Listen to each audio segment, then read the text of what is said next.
They keep the system on bay. They've been playing us all day, and we black. Nothing left in my way. So quit tripping and push play. Don't you know? They keep the system on bay.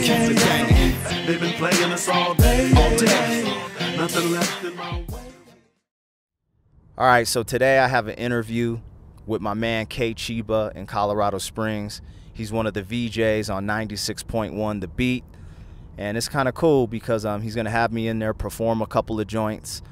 And this is actually a recorded, so this isn't live. But the interview, they're going to record it, and then they're going to put it on 96.1 The Beat, which is a very good look. It's an FM station that's pretty popular out here. So that's a super good look. So we're going to run in here, do a dope interview, and then actually a performance as well. And they're going to throw it on Iheart Media. I think that's an affiliate with Iheart Radio. And so, you know, radio is moving more and more towards streaming and online. So, you know, all these different things like Iheart Radio are a blessing. Coming up out here as a young man, I actually had a beef with 96.1 The Beat. And I actually used that controversy to record an album called Iheart Radio. And, you know, it was crazy because I was just on some young, dumb stuff back then.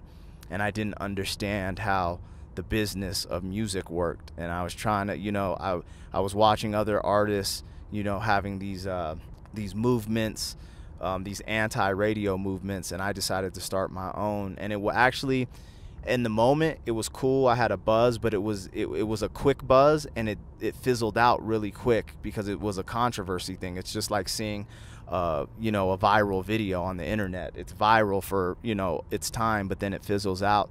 And I learned a lot from that. And it's really cool for KCheeba to have me back up here because he wasn't one of the VJs at the time when I had beef with the station. But everyone in Colorado kind of knows about that beef. And it was really cool for him to invite me up here after all that. And know that's water under the bridge. And, you know, I've made my apologies and all that stuff. So here we are about to rock this interview. Add me to it. Exactly where you need to be. I'm your idol. Took it all the gangsta. Like all the gangsta. Hey, since you already prepared, Let's do it. Hey, babe, take a pic. come That's on. D-Rain right there. Babe, take a pic for me. That's Black Pegasus right there. Yep. That's 719 Nightlife D right there. You're an independent artist, correct? That's what. How'd that come about? Why never sign with anybody? You know, I just kind of started out just as an underground MC.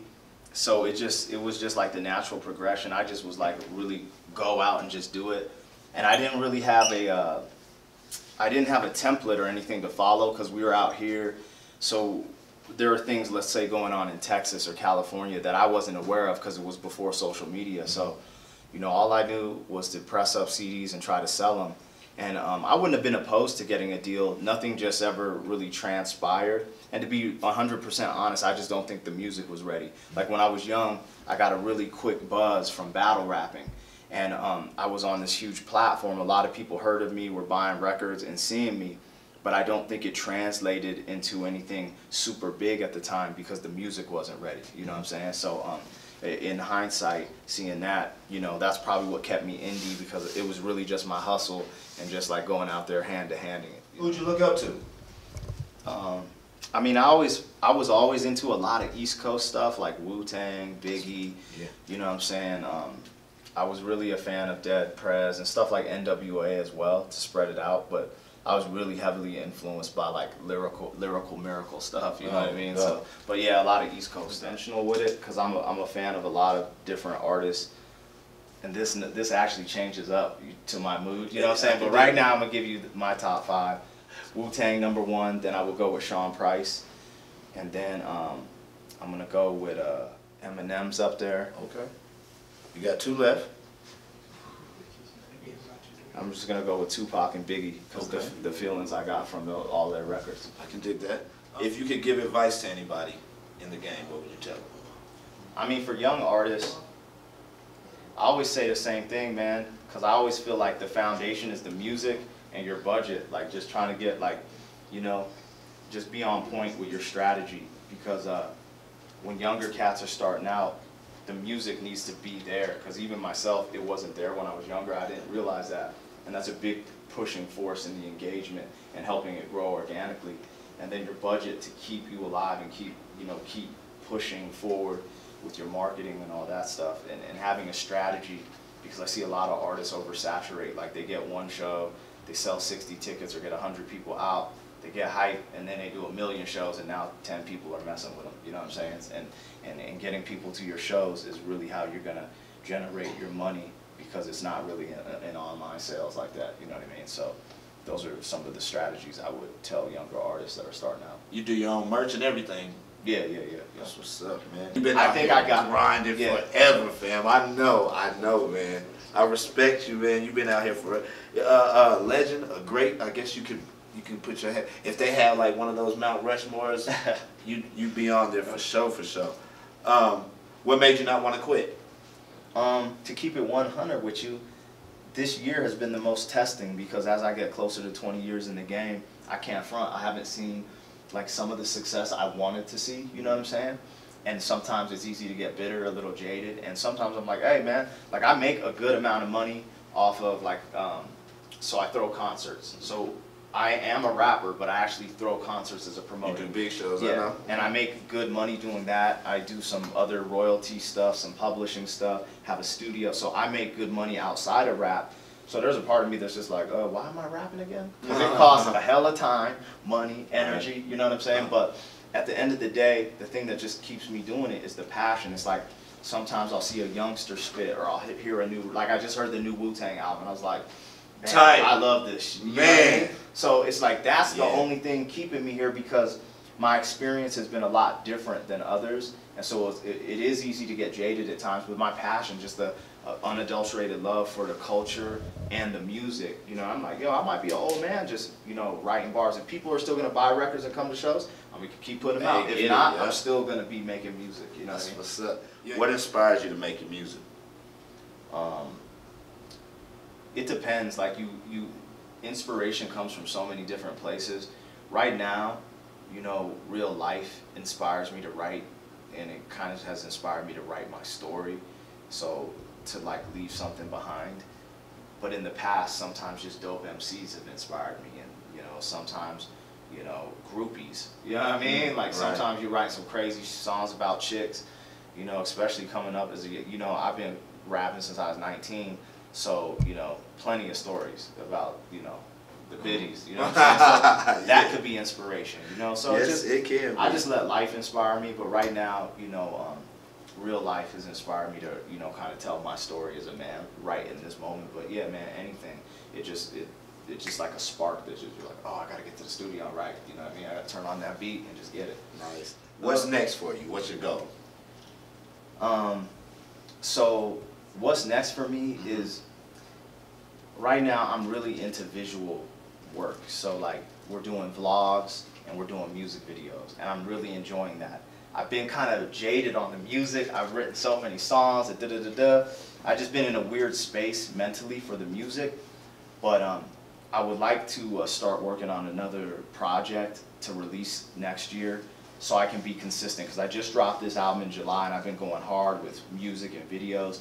And if I just stop, then the consistency stops. And my plan is a slow growth, not a just pop off. So it's all about the consistency. So, you know, for sure, you guys are going to see videos. Like, for example, we vlog.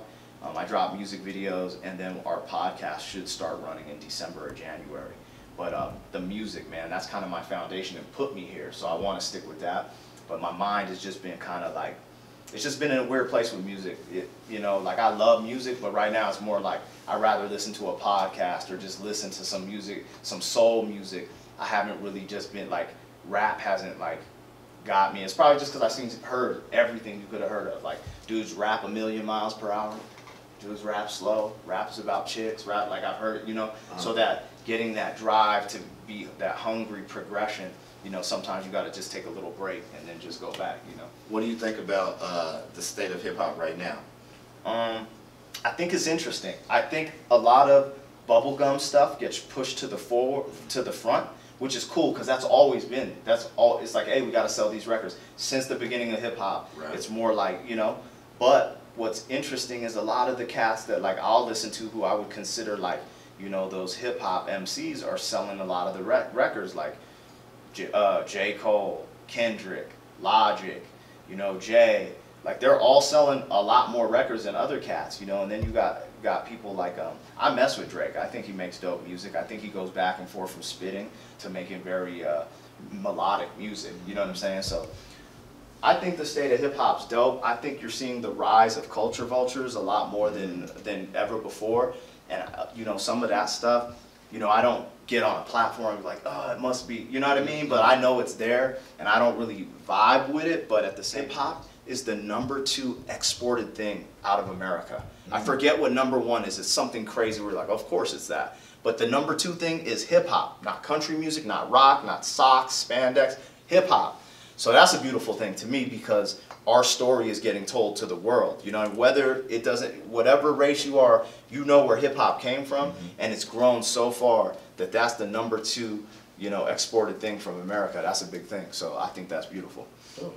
What goes through your mind right before you hit the stage? Every time I go on stage, I'm nervous. Every time. It doesn't matter if everyone's there to see me or I'm opening for someone there to see 50 Cent. I get nervous because I always wonder how they're going to respond. And the best way I can explain it is if you play sports. When I used to run track or wrestle, before you hear that gunshot, you're nervous as hell. You're like, oh my God, what have I got myself into? Then the gun goes off and you run it, you're cool. Yeah. That's just how rapping is for me. Like, I'm nervous, like, oh, what are these people gonna think? Yo, oh, snap, like, da-da-da-da. Then you get on the site, start doing your thing, and everyone's vibing with you, and you're in there. It just goes, you know? So yeah, that's fresh. So what about, tell us about something crazy that happened while you was on tour. Don't worry about it, uncut. You want to know some crazy stuff here? I'm going to tell y'all just some real life crazy story shit because this is how much we grind. So we had a show with Tech 9 in Wyoming, and this is before the internet, blah, blah, blah, blah. So we're on the road, and all of a sudden we're driving, and I'm looking to my right. We're passing Windsor, Colorado. All these houses are crushed. There's semis flipped over. Call back to the crib. They're like, are you okay? I'm like, what do you mean? There's like a tornado just touched down. And so like we just missed this tornado. I'm driving to California. I'm going on tour. I'm on tour with Pharoah Monch. And I'm about to open for him. And these are big things for me because I didn't really have money, and just getting in front of people is the key. All of a sudden, there's all this traffic.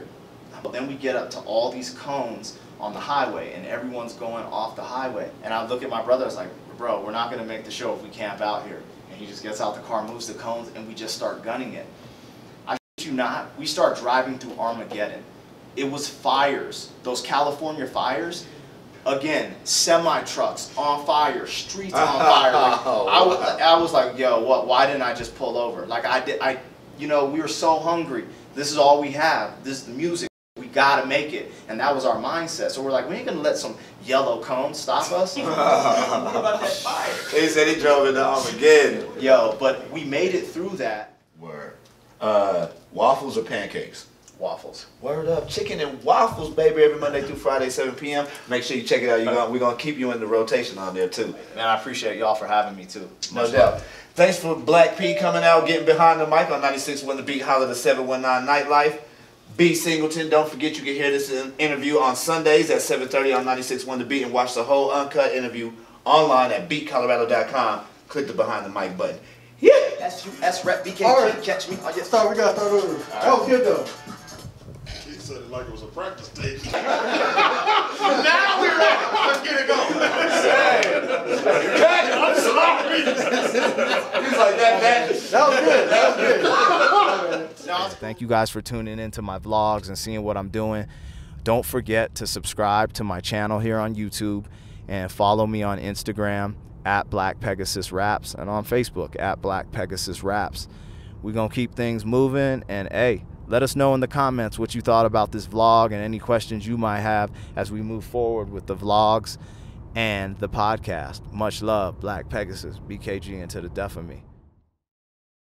Them slow like GMOs for years and they ain't even know. Narcolepsy on the flow, so when they wake they bake like morning dro.